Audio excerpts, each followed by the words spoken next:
¿Qué tal? ¿Cómo está? Le damos la bienvenida a El Explicador de Enrique Ganem y María de Los Ángeles Aranda.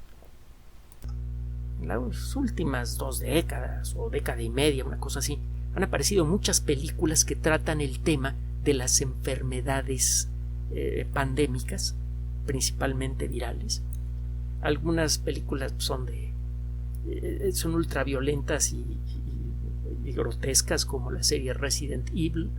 Hay otras películas pues con una trama menos violenta, pero también muy ligera en lo que a contenido se refiere, como una película con Dustin Hoffman y Donald Sutherland, que tiene que ver algo con un virus parecido al del ébola. ¿Se acuerda qué película es? Y bueno, hay películas bastante más serias, como por ejemplo la que se llama en inglés Contagion, Contagio, cuya trama se parece bastante a las circunstancias de COVID-19, y no es un accidente, es algo que se sabe desde hace décadas que tiene que llegar.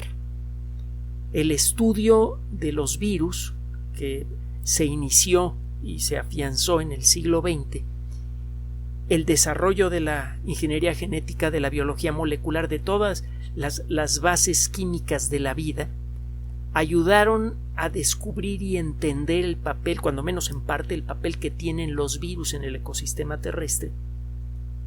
Y bueno, como consecuencia de ese conocimiento, aprendimos a reconocer su papel en el asunto de las enfermedades infecciosas.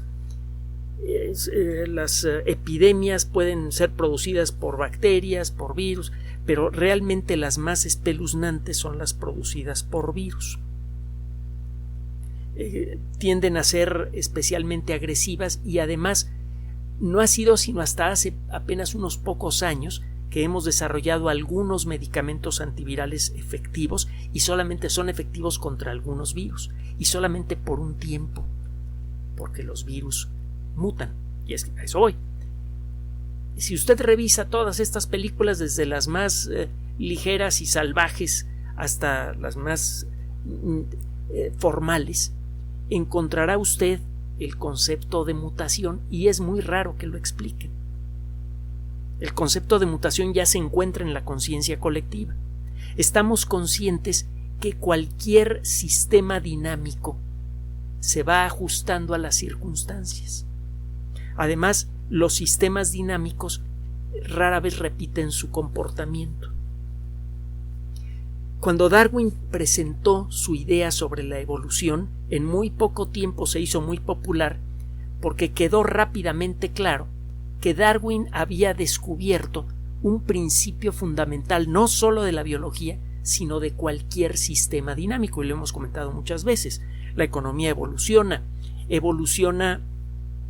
hay reacciones químicas que van evolucionando sin involucrar vida. Que prácticamente cualquier cosa en donde esté ocurriendo algo en su interior, tarde o temprano experimenta cambios, ajustes a las circunstancias. Eso es evolución. Para que ocurra la evolución es necesario que este sistema experimente cambios con el tiempo. Si los virus, al infectar a una célula, se replicaran de manera perfecta, si no ocurrieran accidentes moleculares, en muy poco tiempo las enfermedades infecciosas por virus quedarían completamente anuladas. Tarde o temprano nuestro cuerpo aprende a defenderse contra cualquier virus. Y si no lo logra el cuerpo, resulta ahora fácil desarrollar vacunas contra un organismo que no sufra mutaciones, o alguna entidad que no sufra mutaciones, como en el caso de los virus. El problema es que cuando un virus se mete en una célula, de esa célula pueden salir decenas de miles o incluso centenares de miles de copias del virus antes que la célula muera.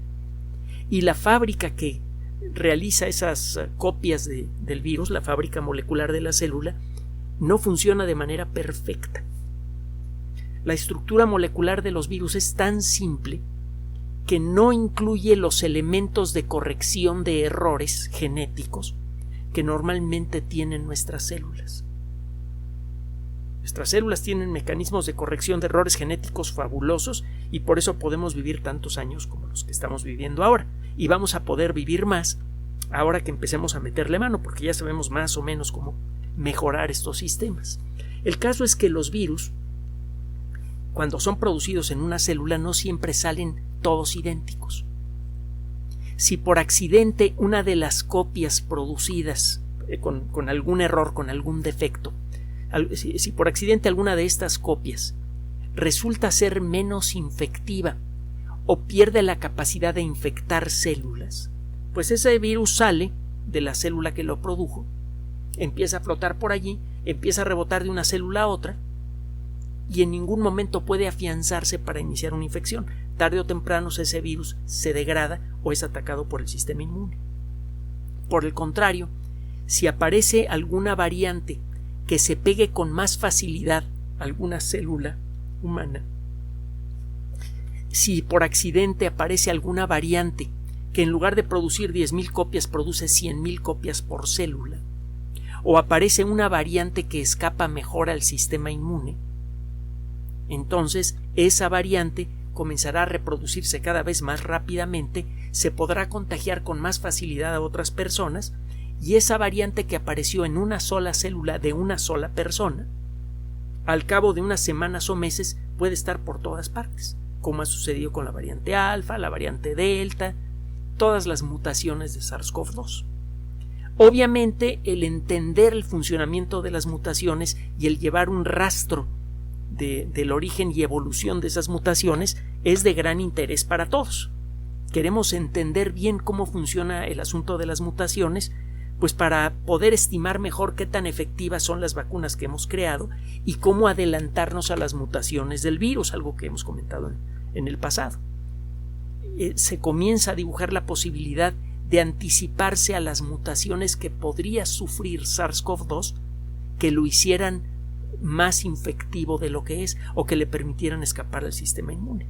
Si esta predicción se puede hacer con exactitud, usted podría adelantarse al virus y crear una vacuna que nos proteja contra cualquier variante posible de SARS-CoV-2. Y de nuevo, lo hemos comentado en muchas ocasiones en fecha reciente, por varios caminos diferentes hay investigadores, hay grupos de investigación que sospechan que esto es posible. No solamente es posible, es factible en un plazo relativamente corto, quizá en un año o menos, fabricar una vacuna contra todas las formas posibles de coronavirus que pueden infectar a un ser humano. Existe esa sospecha bien fundamentada, pero hasta el momento es una sospecha. Ahora, para poder, por una parte, entender mejor cómo es el proceso de mutación de los virus y poder anticiparlo, y por otro, para poder evaluar qué tan efectivas van a ser nuestras vacunas dentro de un año o 2 años según aparezcan mutaciones de SARS-CoV-2, necesitamos entender mejor el fenómeno de las mutaciones. Hasta hace poco, hasta finales del siglo pasado, el sacar la secuencia genética de un virus era un trabajo muy largo. No solamente era costoso, sino que además era muy largo. En la actualidad es solamente costoso, pero se puede hacer con razonable rapidez. Un equipo de expertos con los doctorados apropiados y los equipos apropiados puede obtener la secuencia genética de una variante de SARS-CoV-2 en muy poco tiempo. De hecho, utilizando unas técnicas algo toscas, usted puede estimar cuántas mutaciones existen en el cuerpo de una sola persona enferma. Gracias a que existen estas técnicas, ha sido posible sacar muchas muestras de sangre con virus o de otros fluidos corporales con virus de muchas personas que han enfermado de SARS-CoV-2, y eso ha permitido establecer un mapa general de mutaciones. Algo hemos platicado de esto. Hay sitios en internet que tienen estos mapas de mutación que son accesibles a cualquier persona. Claro está, si usted no es experto en biología molecular o en virología o algún rollo de esos, lo único que va a ver en la pantalla van a ser una serie de letras que no tienen ningún sentido. Pero el caso es que esa información está disponible y muchos expertos, por ejemplo expertos en biocomputación, han desarrollado sistemas avanzados, algunos de ellos con inteligencia artificial, que exploran esta enorme base de datos que además está creciendo continuamente para ir haciendo un mapa de las mutaciones de SARS-CoV-2 y tratar de entender cómo opera el proceso, con qué frecuencia aparecen las mutaciones, qué tipo de mutaciones son las más comunes. El problema con esta técnica es que solamente detecta aquellas mutaciones que son exitosas. Acuérdese del ejemplo que le puse hace rato. Si aparece un virus que por accidente resulta que ya no se puede aferrar bien a las células humanas, pues ese virus se va a quedar flotando en el interior del cuerpo humano en el que fue construido hasta que va a ser destruido por el sistema inmune. No se puede reproducir. La probabilidad de que usted pudiera pescar a ese virus y lo pudiera secuenciar genéticamente es bajísima. Primero tendría que tener usted la suerte de tomar una muestra de una persona en la que apareció una mutación. Luego, mucho más difícil, que la muestra que tiene usted tenga a la mutación. A lo mejor hay un solo virus en todo el cuerpo de esta persona que tiene alguna característica original. Y bueno, pues un virus es mucho más pequeño que una célula humana. Una célula humana típica tiene como 50 milésimas de milímetro de diámetro en promedio. Y en el cuerpo humano hay como 100 millones de células en promedio.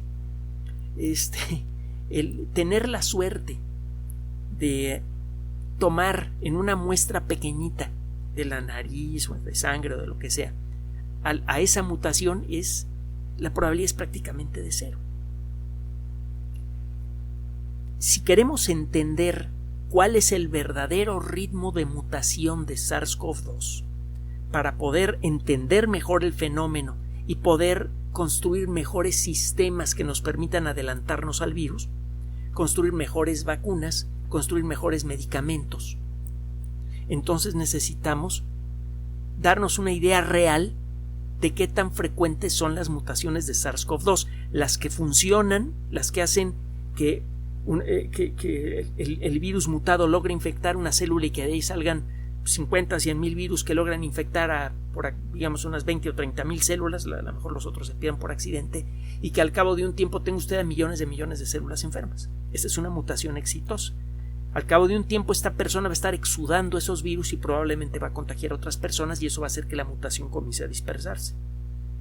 Una mutación no exitosa, una mutación que resulta negativa, es aquella en la que el virus no logra infectar o no logra infectar con suficiente efectividad como para que la persona que tiene esa mutación infecte a otras y desaparece la mutación. Necesitamos conocer también las mutaciones que no funcionan para poder estimar la frecuencia real de mutación de SARS-CoV-2 y poder generar mejores modelos matemáticos que nos permitan predecir realmente cómo va a mutar el virus. Esto hasta hace poco habría sido considerado como imposible, pero gracias a un trabajo que acaba de ser publicado en una revista que se llama Genome Biology and Evolution, es decir, Biología, Genómica y Evolución, sería una traducción tosca al español, ahora es posible empezar a hacer una estimación precisa. Este trabajo fue realizado por investigadores de la Universidad de Bath y de la Universidad de Edimburgo, en el Reino Unido. Y lo que hicieron estos investigadores fue utilizar una técnica que está inspirada en una historia de la Segunda Guerra Mundial. Los americanos decidieron atacar a Alemania por el aire durante el día, antes de que fuera posible realizar la invasión de Normandía. Lanzaron miles y miles de aviones sobre el continente europeo y empezaron a perder muchos aviones. Perdieron decenas de miles de pilotos, de copilotos, de navegantes, operadores de radio, etcétera, etcétera, porque los aviones caían. Y querían reducir el ritmo de pérdida de esos aviones. Existía la sospecha de que había ciertos puntos débiles en el diseño de los aviones, por ejemplo de los famosos B-17. Se han hecho varias películas sobre los B-17 y por ahí un actor de Hollywood, Jimmy Stewart, uno de los grandes actores del Hollywood de los 40s y 50s, que fue uno de los pocos actores que realmente fue a la guerra. Él fue piloto de B-17. Va a encontrar varias películas, una que se llama Memphis Belle, un tanto exagerada la historia, pero bueno, la puede usted encontrar, es una película relativamente nueva. Estos aviones parecían ser vulnerables, a veces con unos pocos tiros en algún lugar crucial el avión caía. El avión podía caer porque se incendiaba, porque se rompía o simplemente porque se le empezaba a salir algún fluido vital, combustible, fluido hidráulico. La cosa es que los diseñadores en terreno seguro no sabían qué estaba pasando. No sabían exactamente en dónde estaban pegando esas balas que hacían más vulnerables a los aviones. Entonces lo que hicieron fue estudiar a los aviones que sí regresaban. Muchos de ellos llegaban completamente perforados. A veces les faltaban incluso partes importantes del timón de dirección, de alguna parte importante de la cola. Venían realmente como mordidos los aviones, pues, pero regresaban. Se pusieron a estudiar muchos aviones y a ver en dónde habían pegado las balas en esos aviones. Es claro que en esos aviones pegaron muchas balas, pero ninguna pegó en un lugar vital, por eso pudieron regresar. Y lo que hicieron fue sacar el equivalente al negativo de esa información. A ver, de todos los aviones que regresaron, en dónde no hubo impactos de bala. Pues mira, en este rincón, ninguno de los aviones que regresó tenía impactos de bala en este rinconcito. Ese rinconcito es sospechoso. Vamos a ver qué hay detrás. Hay una tubería con fluido hidráulico. ¿Y qué pasa si una bala rompe esa tubería? Pues el avión se queda sin mando, se queda sin control suficiente y se vuelve víctima fácil de las defensas antiaéreas o de los aviones de combate. Ese avión difícilmente va a regresar. Entonces vamos a reforzar ese rinconcito, le vamos a poner algo de protección antibalas y vamos a ver qué pasa. Empezaron a hacer eso y efectivamente el número de aviones que empezó a regresar de Alemania con daños graves aumentó. Y empezaron a ver aviones que tenían impactos de bala en estas zonas reforzadas y se dieron cuenta que le habían atinado, que habían hecho lo correcto. Detectaron estos defectos en el diseño de estos aviones por información negativa, por la información faltante. Y esto es lo que hicieron estos investigadores, en pocas palabras. Se pusieron a estudiar las secuencias genéticas de las variedades de SARS-CoV-2 que resultaban contagiosas y que eran fáciles de hallar en muchas personas. Y luego, con la ayuda de un sistema de cómputo, empezaron a calcular cuántas posibles mutaciones totales podría experimentar el genoma de COVID-19. Quitaron de esa lista de todas las mutaciones posibles aquellas ya conocidas que producen virus contagiosos. Lo que queda es, cuando menos en principio, la lista de las mutaciones que hacen que el virus no sea contagioso o sea poco contagioso. Esto les empezó a dar una idea un poco más precisa de cuál es el espectro total de las posibles mutaciones que puede experimentar SARS-CoV-2. Esto les da una idea de qué tan bueno o malo, es bastante malo, es el mecanismo de replicación del virus. Hay virus que mutan muy poco.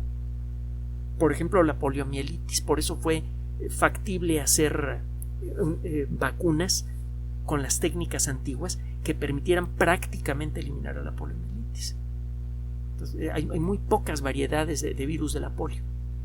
No es un virus que esté mutando a cada rato. Hay virus que sí mutan rápidamente dentro del cuerpo, como el virus de la gripe, el virus del SIDA, SARS-CoV-2.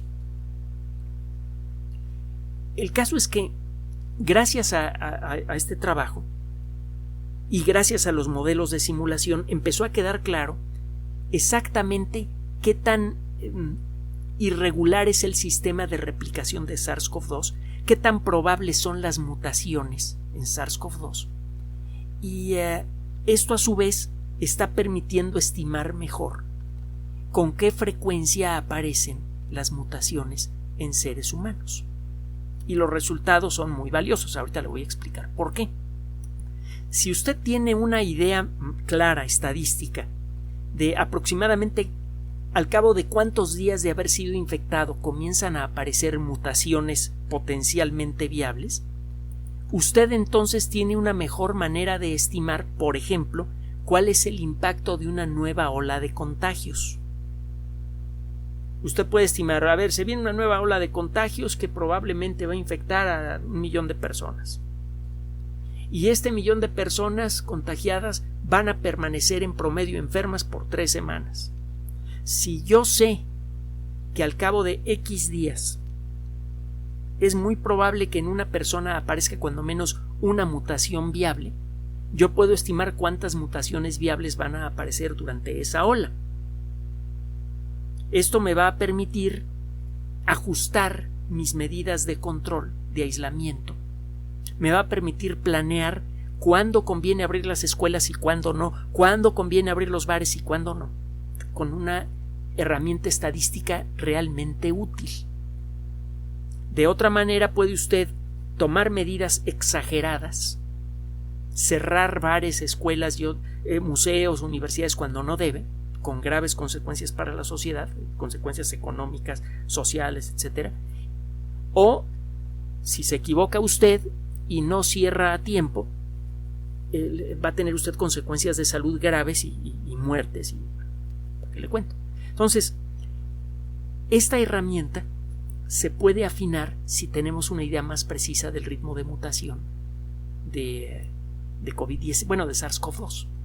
Y una de las primeras conclusiones de uno de los investigadores es que si un paciente sufre COVID-19 por más de unas 2 o 3 semanas, la probabilidad de que aparezca una mutación viable, contagiable, es muy alta.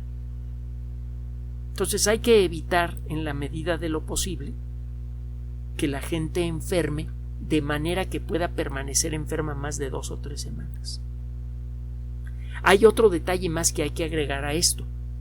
Es cada vez más claro, y se lo hemos comentado en su momento, se lo acabamos de comentar hace poco, que las personas ya vacunadas, cuando la vacuna no funciona y enferman de manera asintomática o ligera, lo hacen con una carga viral mucho menor. Es decir, que cuando una persona enferma comienzan a aparecer virus y usted toma una muestra de virus y encuentra que hay una X cantidad por centímetro cúbico. Esa concentración de virus se le llama carga viral, lo hemos explicado antes también. Bueno, en una persona no vacunada, cuando enferma incluso de manera asintomática, la carga viral es alta. En una persona vacunada, cuando enferma de manera asintomática, parece que la carga viral siempre es sustancialmente menor. Es decir, que aunque el virus haya medio escapado a las defensas, muchos de los virus que hay en el cuerpo de esta persona enferma, pero vacunada, están parcialmente cuchos, están parcialmente tocados por la vacuna. No son muy buenos para infectar. Si usted incorpora esto en los modelos matemáticos, puede llegar a darse una idea de cuál es la importancia de vacunar con suficiente rapidez a una población grande. Puede usted estimar cómo disminuye el riesgo estadístico de la aparición de mutaciones que puedan escapar a la vacuna. Y esto a su vez sirve para establecer mejores programas de vacunación. Aquí en México, por ejemplo, se ha establecido el programa de vacunación que involucra proteger primero a los que tienen más riesgo, personal de salud y gente mayor de 65 años o de 60 años. Es una buena estrategia. No es exclusiva de aquí, muchos países la han adoptado, pero hay países que han adoptado estrategias diferentes. Usted puede evaluar teóricamente qué estrategia funciona mejor basándose en un conocimiento más preciso del ritmo de mutación de los virus. Y este ritmo, nuestro entendimiento del ritmo de la mutación de SARS-CoV-2 ha mejorado mucho como consecuencia de este trabajo. Es otro ladrillito más que se va agregando a la construcción de nuevo conocimiento sobre COVID-19. Cada pequeño ladrillito de conocimiento parece pequeño, parece poco trascendente, pero una vez que suma usted suficientes ladrillos y los pone en el lugar apropiado, el resultado es una construcción imponente, que es lo que ya tenemos. Vacunas que funcionan, tratamientos que están mejorando y un mejor entendimiento a nivel incluso molecular de cómo funciona el virus, al punto de que podemos utilizar las mejores herramientas de la computación las herramientas de la biocomputación, herramientas genéticas, etcétera, y herramientas de inteligencia artificial para poder anticiparnos al comportamiento del virus. Estamos realmente enfrentando esta pandemia de una manera inusual. Nunca antes habían existido tantas herramientas avanzadas efectivas. Esa es una buena noticia, y lo mejor del asunto es que esas herramientas las podemos ajustar fácilmente si llega a aparecer otra pandemia de lo que sea. Así que vamos a salir, como lo hemos dicho en otras ocasiones, vamos a salir de esta pandemia empoderados, con mayor capacidad para enfrentar cualquier otra que nos quiera echar encima mamá naturaleza. Así que, por favor, mantenga la calma. Cada vez hay más y más buenas noticias que nos dan motivo para mantener la calma y seguir enfrentando la pandemia ahora que ya vamos ganando. Por favor, no pierda la paciencia, no pierda la disciplina y no le haga caso a quienes quieren quitarle esa tranquilidad. Mejor hágale caso a las autoridades de salud. Gracias por su atención. Además de nuestro sitio electrónico www.alexplicador.net, por sugerencia suya tenemos abierto un espacio en Patreon, El Explicador Enrique Ganem, y en PayPal, elexplicadorpatrocinio@gmail.com, por los que gracias a su apoyo sostenemos este espacio. Puede usted descargar gratuitamente estos audios en formato MP3 en Spotify y en iTunes como El Explicador Sitio Oficial, y en SoundCloud como El Explicador, y con formato de video en YouTube en El Explicador Sitio Oficial. Recuerde nuestras redes sociales de siempre: Twitter Enrique-Ganem, y en Facebook Enrique Ganem Sitio Oficial, El Explicador y los grupos que usted ya conoce. Finalmente, El Explicador siempre somos María de Los Ángeles Aranda y Enrique Ganem. Gracias.